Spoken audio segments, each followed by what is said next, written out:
guys, today I'm here with Joe Burgess. Joe is like he just got his black belt from Marcelo last year, and he's like light feather and feather, more towards feather, right?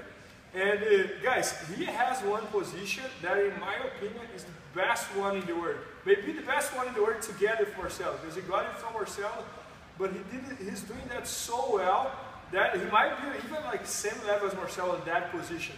And it's the Crucifix. Okay, so every time I see him competing, for example, if he gets the Crucifix, the match is done. He finished the match from there. And he got it from Marcelo, that in my opinion has the best Crucifix in the whole history of Jiu-Jitsu.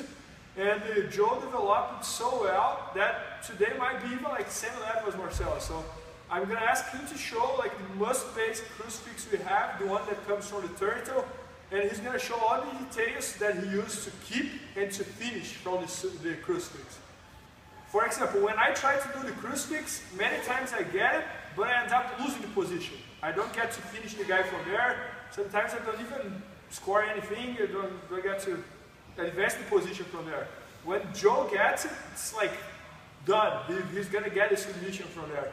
So let's see. Oh.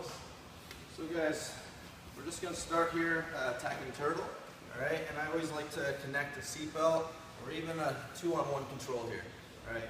And my goal anytime I have this position is to make sure that I control the back of his shoulders, okay? So I want to keep my chest connected to his shoulders, and I'm going to use some kind of control, seatbelt, 2-on-1. We're going to make sure that we stay in this position, all right? And once we get here, we're going to just learn to get our knee in between his elbow and his knee, okay? Can you just turn a little bit? So very often, if the person is any good, they're going to be hiding this, okay? So they're not going to give me that space easy, all right? So what I'm going to do is I'm going to look to angle my knee kind of towards the back, okay, towards his legs, all right? So I have my control here, my seatbelt, my 2-on-1, all right? I'm going to look to point my knee towards the back of his legs, okay, towards his hips, and I'm just going to look to drive my knee inside, all right? And now I can start to open up his elbow here, okay? Even if he's still tight here, I'm going to be able to get into this space, okay?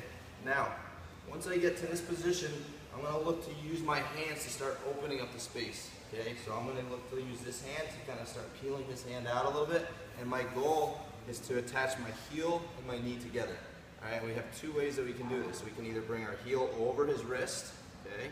Or we can bring our knee over his wrist, okay? So these are the two different ways that we have. Okay, so the first way, heel over the wrist, okay, attached to my knee. Okay, notice my toes are pointed out, all right, and now I'm looking to sit towards this leg that's stepping over his wrist, okay, so I don't want to lean back, all right, I feel like I'm going to disconnect when I do that. So I'm going to sit towards his head, and I'm going to be looking to press my knee down, okay, my foot down, and now I'm just peeling his arm out with my foot, okay, I'm scraping down my shin, all right, and I'm going to end up in the Crucifix position here. All right, once we end up here, okay, we have the option to start attacking the neck.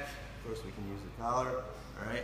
One little detail that I like to kind of add on top of this is instead of just controlling the arm with my legs like this, where maybe he can start attaching his hands together and cause me trouble, I like to just bring this bottom leg back over his wrist, all right. And this is going to keep him from being able to attach his hands together. Now I only have to worry about one arm, and I can attack his neck with my other arm, okay. So let's do that one more time.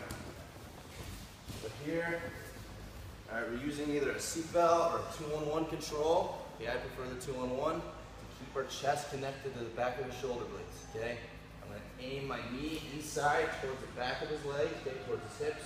All right, I'm just going to drive my knee inside and start to peel his elbow out. All right, he's probably going to be staying tight here. All right, I can use my heel over his arm, or I can even push his wrist underneath my knee. Okay, and now I'm going to look to do the same thing. All right, so knee and heel have to stay glued together throughout this whole entry. All right, I'm going to sit towards this leg. I'm pressing my leg down. All right, I'm just peeling his arm out. Okay, see how I do not disconnect at any point. I just scrape down, and my knee never disconnects from my shin. Okay, if you guys want to avoid the person attaching their hands together, immediately lace your ankle over the wrist. And now if he tries to grab his hands together, it's going to make it very difficult. And then from here, we can start attacking the neck. Obviously, we have a regular rear naked choke. We have a cross collar choke. Yeah, we have a lot of different options from here once we establish this good position. All right? Guys, one thing that, the two things here that I feel that Joe does different than everybody else, exactly as he taught, is the ability he has to open my arm when I'm in the turtle, and also the ability that he has to do not let I connect my both hands. So if you guys look here again, look, many times, for example, I try to close myself really hard here, but he always places his knee in between, then he places or his heel over my wrist or his knee over my wrist, and he always gets to control my arm. Then when he goes to the crucifix, guys, if everyone who catches me the crucifix, I always try to connect my both hands to start turning towards the leg. But then he does this thing here that he throws his other leg over my wrist, and I don't have that option anymore.